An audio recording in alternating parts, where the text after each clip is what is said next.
direto de Bogotá, a gente que já esteve na região do Ocidente, já estivemos no centro, agora estamos aqui na região sul, que a princípio não fazia parte da cidade de Bogotá. E teve uma enorme região aqui que várias pessoas ocuparam e começou a se desenvolver, criar essa cidade. Falar um pouco mais, a gente vai conversar com o Gabriel, que é Usmenio, sociólogo, que está vivendo hoje no Brasil, está vivendo Eu moro em Santa Catarina, Florianópolis. E vamos falar um pouquinho aqui sobre esse bairro, como é que nasceu, vamos explicar para as pessoas aqui, como é que foi construído. Então, Usme, basicamente, tu já falaste, né, que era um município separado de Bogotá, né? Só que, como crescimento de Bogotá, decidiram, né, o governo, integrar os dois municípios. Então, Usme passou a ser uma subprefeitura de Bogotá, para que os brasileiros compreendam, né?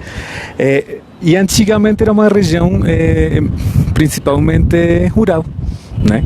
A maior parte do território de Bogotá, estranhamente, para quem não conhece, é rural. Porque Bogotá tem um território enorme, enorme. E este é o extremo sul da cidade, né? Então por isso tem tanto morro verde, entre aspas, ainda, porque é a parte mais rural da cidade. E tem aqui uma coisa que você estava falando com a gente antes, muito interessante, é aquela parte lá, onde mostra ali um pouquinho, acho que onde tem vários prédios ali. Quem são aquelas pessoas que moram nessa parte da cidade? Então, os primeiros moradores de lá são vítimas tem vítimas da violência, né, do país, assim, da histórica, mas a maior parte da população de lá são vítimas da erupção, né, do vulcão que teve aqui, que era o Nevado del Ruiz. Quem dá uma procuradinha assim na internet acha a tragédia do Armero, e eles são vítimas dessa tragédia, né? Que foi uma cidade, Armero, que ficava no departamento do Tolima, que ficou embaixo da terra, né? O vulcão, a lava, né? Fez que a cidade, sei lá, morreram muitas pessoas. Então as pessoas foram relocalizadas e acabaram lá, que é essa região. Agora eu não vou me lembrar exatamente o nome do bairro, mas a gente sempre chamou de Armero, né? Porque é a parte onde moram os descendentes, e o povo que era Armero.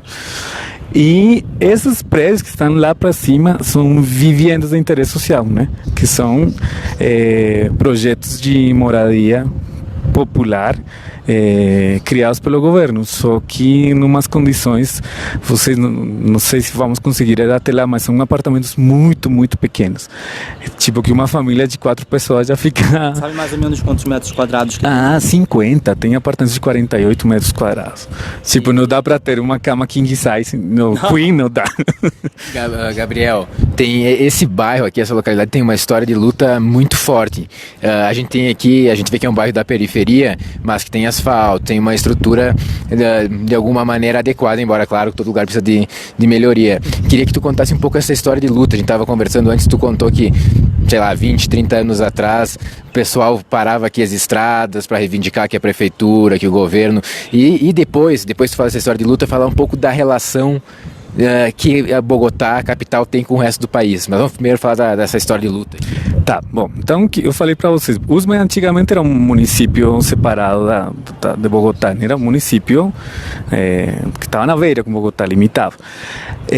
Aí começou um monte de gente a chegar aqui, porque era a periferia, ficava perto de Bogotá, né? O pessoal trabalhava lá na cidade, tanto assim que nós, os usmenhos, é comum chamar de vamos para Bogotá, né? Porque a gente ainda tem aquela memória de ter sido um município diferente, né?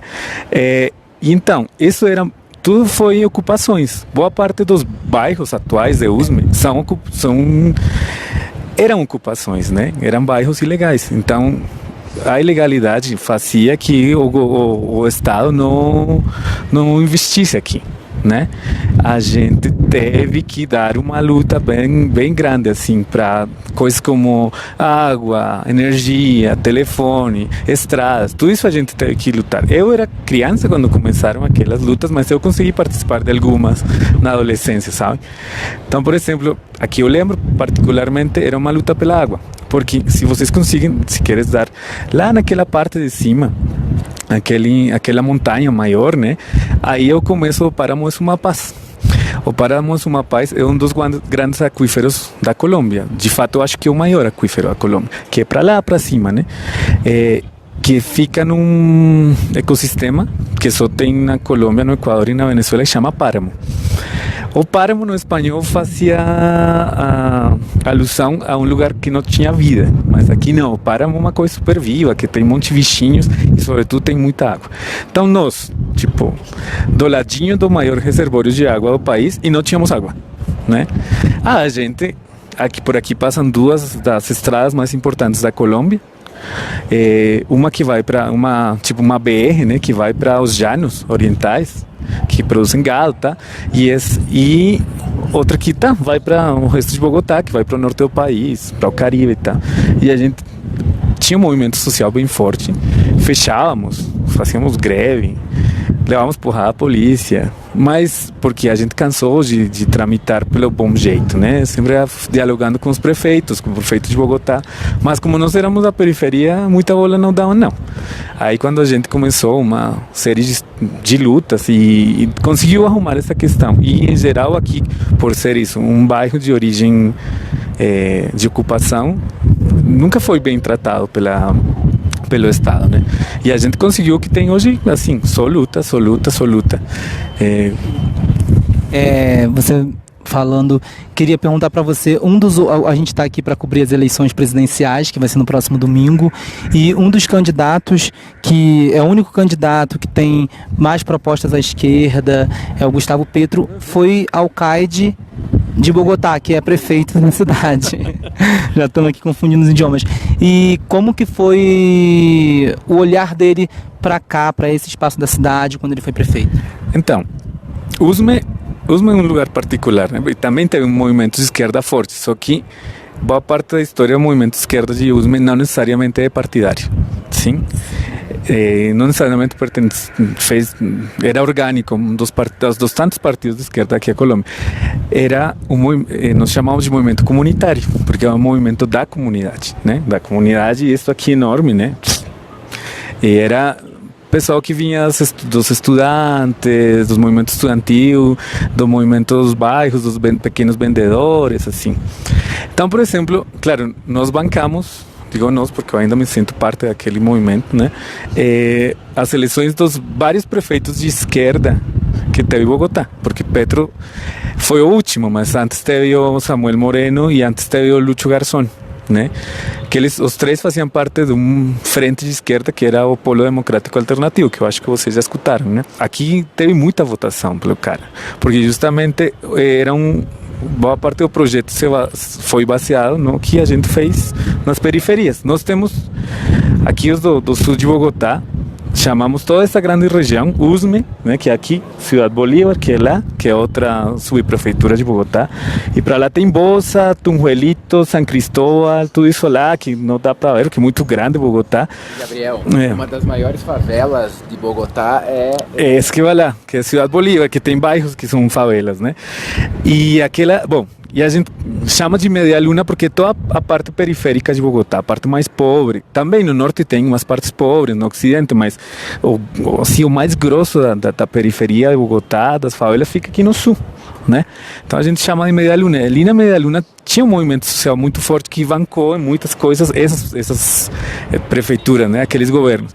E de certa forma, sim, fomos mais beneficiários, né?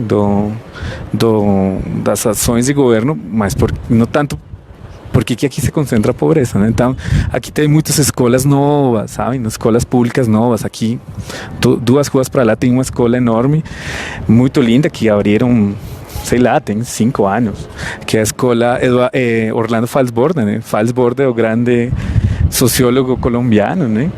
Que eu convido vocês a lerem, porque é um cara muito massa, o grande formulador da investigação, ação, participação, né? Então, e aqui teve muitas escolas, muitos subsídios, muitas bolsas para coisas, né? De alimentação, de educação, e assim, ainda hoje, com todo o revoltado que está o panorama eleitoral, né?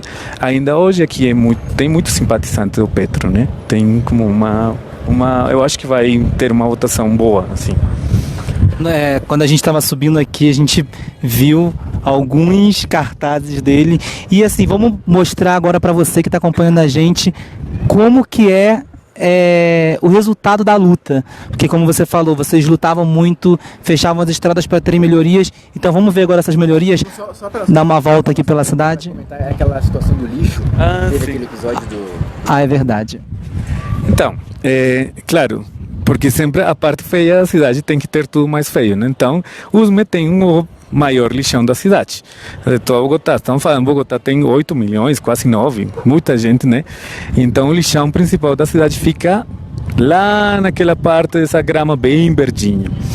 No ano 98, aquele negócio explodiu, né? Acúmulo de gases, tudo isso explodiu. E foi um baita problema ambiental, né? Porque muita doença, muito bicho, e todas as pessoas daqui desta região e também de lá, Ciudad Bolívar, né? Ficamos muito afetadas. Isso foi no 98. Só agora, acho que foi 2016, a gente ganhou uma ação coletiva ante a Tribunal Supremo de Justiça, né? Equivalente que é aqui da Colômbia, e porque o Estado tinha que nos dar uma compensação. E porque foi muito grave aquela situação. O lixo caiu sobre um rio, e as águas do rio, contaminadíssimas, né? Inundaram boa parte dos bairros aqui mais baixos. E foi muito grave, muitas pessoas doentes. Bom, mas o lixão continua ali. E de fato agora, estes dias que eu cheguei aqui a Bogotá de novo há pouco, estavam falando que tem um novo problema, assim, porque claro, é maquiagem, né? Melhoraram um pouquinho, mas a afetação nossa ainda continua. Aqui, depois daquela explosão, é comum que às vezes tenha muito cheiro de lixo no ar. Tu sente, assim, algumas noites, quando faz muito calor, muito sol durante os dias, às vezes cheira mal. E uma coisa, vamos descer. Vamos seguindo essa conversa lá embaixo, pode ser? Para aí a gente já vai mostrando. Tá, temos que sair já, ou consigo pegar um casaquinho? Consegue pegar um casaquinho, a gente vai descendo um pouquinho aqui. Meu pai. Olá, estamos aqui com o pai da Gabriel. Olá, estamos em vivo, directo de Brasil. Muchas gracias por nos receber em tu casa, abrir tus portas para nós. Ustedes por venir. Sí, señor. Mucho gusto. Muchas gracias. Bajamos para cá. Pra cá? Desci errado aqui, gente.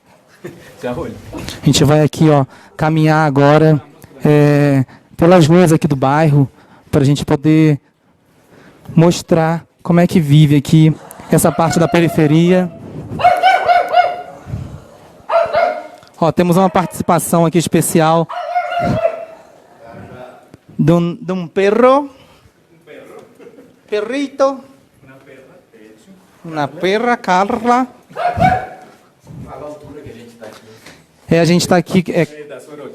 Qual é a altura que a gente está aqui? Aqui é mais a média de Bogotá são 2.600 metros, né? A média de altura aqui está 2.800 pouco. Mas Usme tem bairros de 3.000 e até mais. Então a gente está aqui a 2.300 metros, 2.800 metros de altitude. E vamos mostrar para vocês aqui um pouquinho. Vou passar o microfone para o Murilo aqui para ele falar um pouco. Gabriel, vamos aproveitar todo o teu conhecimento também que de América Latina, já vivendo na Argentina, está vivendo no Brasil, estava comentando com a gente ali em cima de que muitas das políticas que foram feitas nos últimos anos aqui na Colômbia, pelo governo do Uribe, depois pelo governo do Santos, como a política que existe na área da saúde, ela acaba sendo exportada para alguns outros lugares, e é o caso, por exemplo, do Brasil. Como é que é essa situação aí? Olha, é assim, é uma ideia que nós temos conversado e temos construído com vários amigos, né? E que Colômbia verdadeiramente é o grande laboratório do neoliberalismo da América Latina. Claro, Chile foi imposto, né? Chile foi aquele negócio militar. Aqui tem sido, claro, por uma parte pela guerra, mas também por aquela questão de um risco iminente, aparentemente, da chegada do comunismo, né? Serviu para justificar qualquer tipo de ação. Os Estados Unidos sempre tiveram muito interesse na Colômbia, né? Porque a localização da Colômbia é, geoestrategicamente falando, muito importante, né? Central. Então, nossa história sempre tem tido o império ali nos cuidando, né? Aí, então, por exemplo, muitas das medidas neoliberais que hoje estão sendo implementadas no Brasil, vamos para lá aqui, Por exemplo, questões como a saúde privatizada. A privatização da saúde na Colômbia já tem quase 25 anos, 93, acho que foi a Lei 100, que foi uma modificação radical do sistema de saúde. Então, o sistema de saúde começou a ser administrado, né, por empresas privadas. Tipo, tinha uma espécie de SUS, que era o Seguro Social, chamado. E agora tem muitas empresas tipo Unimed, né? Esses negócios assim. Só que tem uma hierarquização, né? Tem empresas para pobres, empresas para classe média, empresas para ricos, né? Pobres, ricos, mas toda na concorrência ao mercado. E é assim, para você usar o sistema de saúde, você precisa estar cadastrado. E o cadastro só é possível por meio de uma... Lá tem uma sinaleira, eu acho que dá para nós cruzarmos assim. O serviço de saúde, tu só pode usar se estás cadastrado, né? E cadastrado por meio de uma enquete. Quem não está naquela enquete pode ser, claro, é atendido nos hospitais e tal, mas tem que pagar. Tem que pagar o que o serviço é público, mas você tem que pagar. E assim, tipo, a universidade aqui é paga, né? A universidade pública é paga. E tem um monte de questões. A universidade pública? É um pago estratificado, né? Então, dependendo de quanto tu pagavas na escola, mais ou menos, isso multiplica por 6, não? Que é o semestre, isso que tu vai pagar na universidade. Uma matrícula, né? E assim, é um pouco a lógica aqui. Tudo público tu tem que pagar, né? Mesmo sendo público. E é uma coisa que foi, sim, implementada muito com esse negócio do meio comunismo, né? Então é aquela questão que a guerra na Colômbia, né, tem justificado todas as medidas de ataque contra os direitos da população. É basicamente isso. Né? Existe uma... Só aqui, ó, é o Transmilênio, que é o principal meio de transporte aqui de Bogotá, mas também tem muito ônibusinho pequeno, né? A passagem custa em média de R$2 a R$3, dependendo, R$1,50, né? Sim. E uma questão, que, por exemplo, é que tu falaste do ônibusinho. Antigamente, até uns 5 anos atrás, 6 anos atrás, o sistema, imagina, Bogotá é uma megalópole, né? Bogotá é uma cidade enorme. E o sistema de transporte era muito caótico. E tinha a ver com que era privado, né? Bogotá, até 1948, tinha um sistema de transporte público mais ou menos centralizado, mas claro, estavam falando de uma cidade que tinha 400 mil habitantes naquele... Mas era público. Depois, que eu acho que vocês já conhecem também, do Bogotazo, né, que foi quando mataram a Gaitán, que é um dos nossos grandes líderes populares, né? O que foi mais afetado, porque, claro, a população ficou revoltada, queimou a cidade, bom, foi o sistema de transporte que existia aquela vez. A solução do governo naquela época, estamos falando de 60 anos, 60, 70 anos já, foi privatizar o transporte. Há 70 anos. E como se privatizou? De um jeito bem... Não foi uma empresa, não. Não tinha ônibus na cidade e deixaram as particulares, né, usar esses ônibus, mas então não o ônibus funcionava mais ou menos assim, você pegava o ônibus, botava um cartaz que ia para qualquer lugar, mas não tinha uma rota definida, não tinha pontos de ônibus, então sempre foi muito caótico o transporte aqui. E aqueles ônibus azuis são já do sistema de transporte, que é criado como uma forma privada, né, tipo, é privado. E é uma lógica de gestão muito parecida com o serviço de saúde. Empresas pequenas que recebem a grana do Estado, têm a cidade dividida em porções, em regiões, eles colocam ônibus, tá? Mas a cidade que coloca os salários dos motoristas, coloca a reparação das ruas, né, das estradas quando elas ficam deterioradas e tal. E tu me perguntabas pelo Transmilênio. Então, Transmilênio, por exemplo, Bogotá é uma cidade enorme que está funcionando como ônibus. Esses ônibus não conseguem dar conta da cidade. E quem implementou aquela medida foi o atual prefeito, que é um dos grandes neoliberais desse país, que é Enrique Peñalosa, um tecnócrata, um cara que ele muda de posicionamento político segundo momento, né? Então ele já passou de ser um cara mais liberal no sentido antigo, né, de apoiar, sei lá, o movimento gay e a urbanização da cidade, legal, bonita, agora está numa posição super conservadora, assim, ele muda, né? Ele é Ele vai mudando, mas, tipo, tem-se um cara que botou muito concreto na cidade, mas pouca questão social. E sobre a paz, Gustavo? Gabriel. Sobre a paz. Cara, a paz tem sido o grande tema da Colômbia, né? A paz em geral, assim. Eu acho que talvez as pessoas que estão nos vendo nesse momento sabem, ou pelo menos escutaram, da negociação da paz atual das Farc, né? Com as Farc. Que as Farc era a maior guerrilha que tinha a Colômbia, né? Mas ainda tem duas mais, que é o Exército Popular de Libertação. Para quem não conhece, explica um pouco como é que funcionava as Farc. Bom, as Farc têm uma origem camponesa, né? Colômbia tinha umas guerrilhas, é que a história das Farc é muito longa, né? Porque a Colômbia é um país que, como acontece em muitos lugares, que como passa o tempo a concentração de terra, né, da propriedade rural é ainda maior. Tinha os camponeses liberais, o Partido Liberal daqui sua origem era um pouquinho mais social-democrata, sabe? Não é um partido liberal por ser liberal na economia, não, era um partido liberal, eu acho que pela liberdade, a questão da liberdade. Tem uma origem assim, só que um partido de elite e ao mesmo tempo muito popular. Então tinha uma linha muito forte de liberais social-demócratas, assim, e muitos camponeses aderiram àquela linha, né?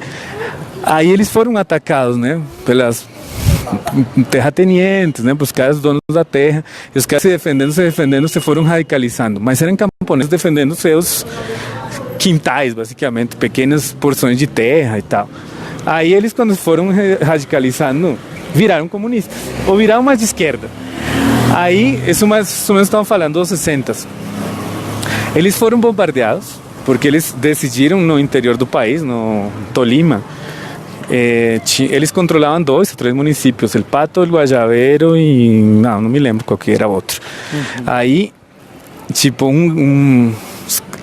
a elite da Colômbia começou a falar das repúblicas independentes, que os caras tinham criado umas repúblicas independentes, que Colômbia era um estado unitário, então não dava para permitir essas coisas.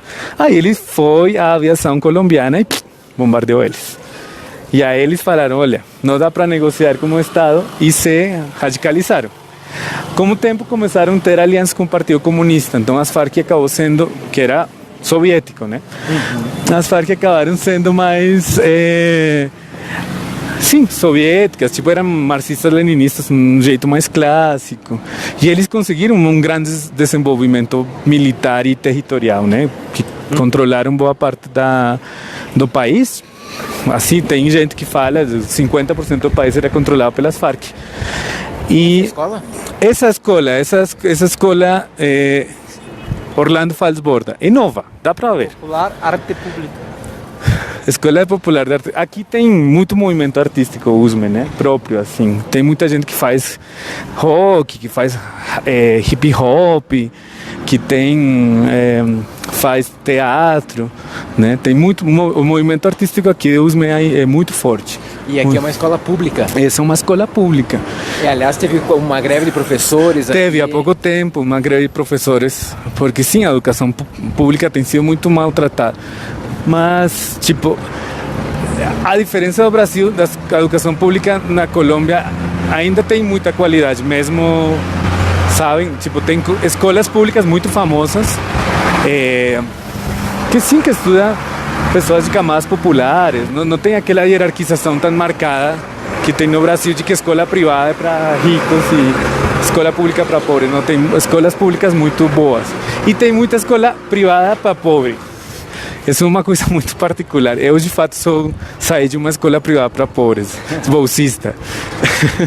Olha, esta Colégio Distrital Orlando Falsborda. Ali de cima acho que dá para ver melhor. Eu acho que lá.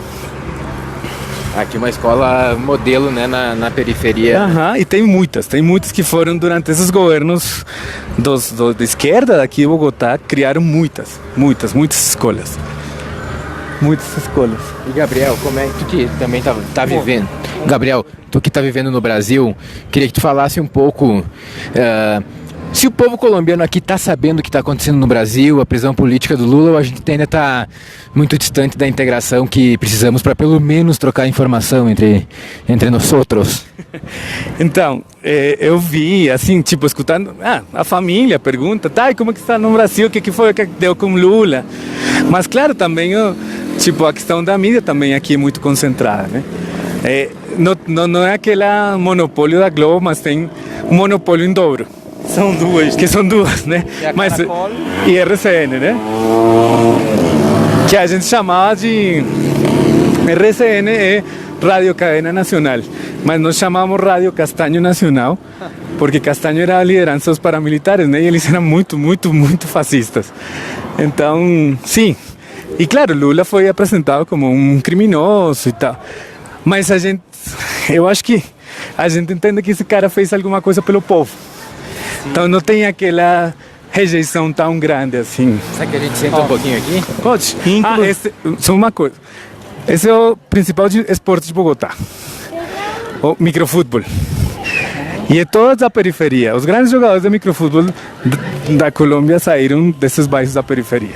E tem esse... É jogado com duas bolas? Não comum, mas que são dois grupinhos. Aliás, a Colômbia é o terceiro país que mais colombianos compraram ingresso para assistir a Copa. Não. Tem uma turma que está mais interessada na Copa que na eleição. Não, porque tem uma turma que tem grana, né, que tem a possibilidade de ir para lá e tal. Mas olha, o que os pobres jogamos sempre é microfutebol. E tem toda uma cultura ao redor do microfutebol, sabe?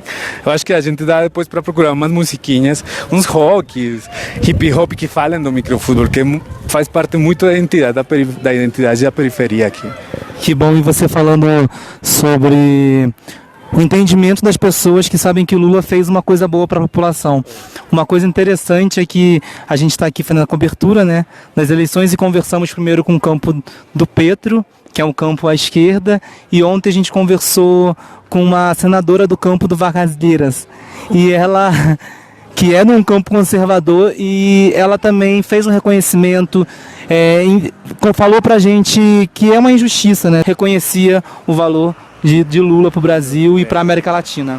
Também elogiava bastante a Dilma, porque falou pra gente que era uma mulher feminista. Tem até um vídeo aqui, vocês podem acompanhar a entrevista dela e também da senadora Glória Flores, que foi parlamentar andina, e ela também faz um depoimento lindo pro Lula, pro PT, sabendo todo, com conhecimento, né, de tudo que foi feito, de todos os desarroios que foi feito em Brasil. Pessoalmente não sou lulista, mas eu acho que me virei um pouco lulista depois de tudo o que aconteceu com ele.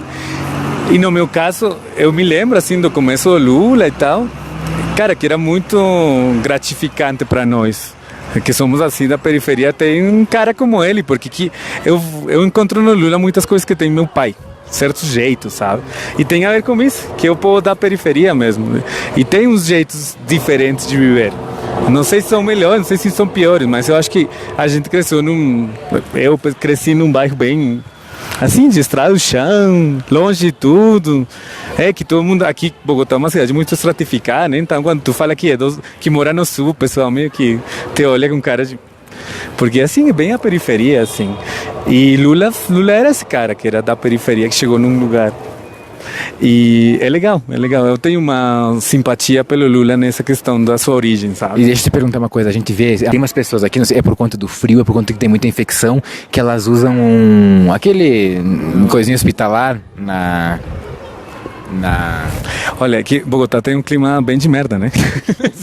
vamos falar as coisas como são.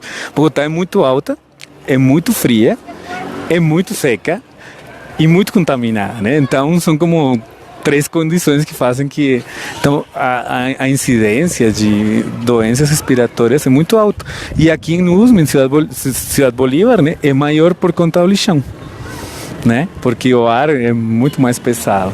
Então aqui é bem comum, tipo, quando essa época que está chovendo muito, né?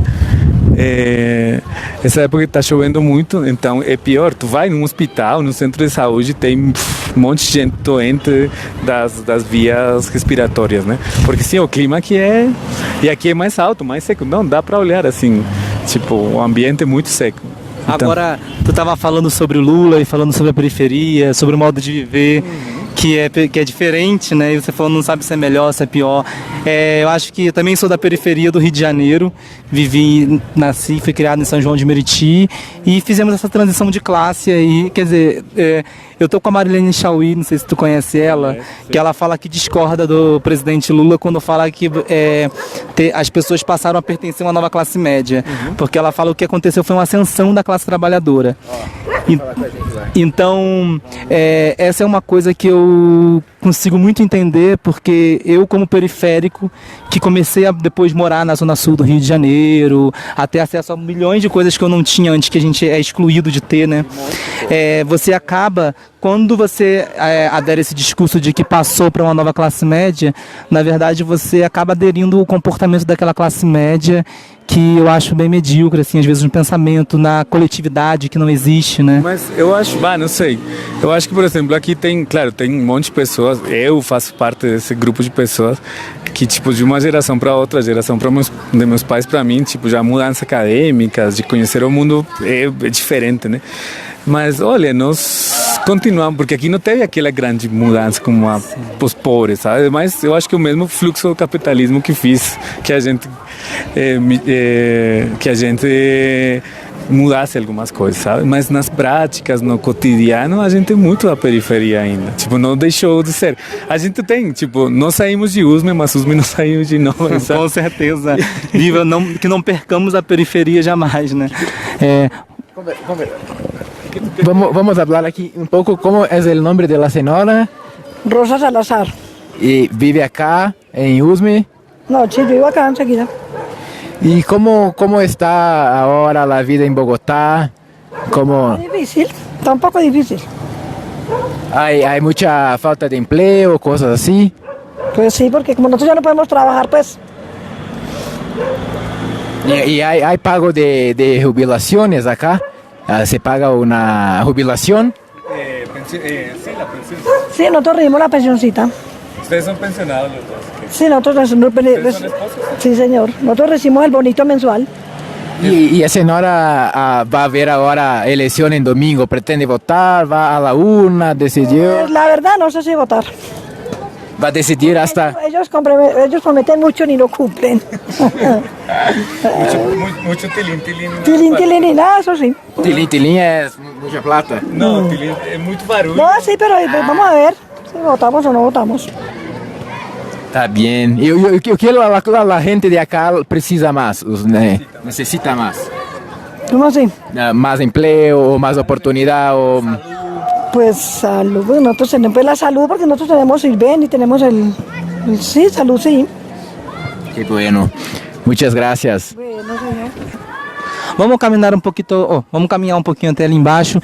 Então, a gente está aqui desde quarta-feira passada, tentando fazer várias atividades para promover esse intercâmbio. Nós viemos para cá para poder fazer a cobertura das eleições presidenciais. Primeira vez que a esquerda está no pleito com Gustavo Petro, que é um homem que não se diz de esquerda por conta também da criminalização, mas todas as políticas dele, ele sempre fala na campanha dele que ele não é de esquerda nem de direita, que ele tem um projeto Colômbia Humana. Ele fala que o povo tem dois projetos, que é o projeto de paz e um projeto de guerra, que se está no pleito hoje entre todos os candidatos.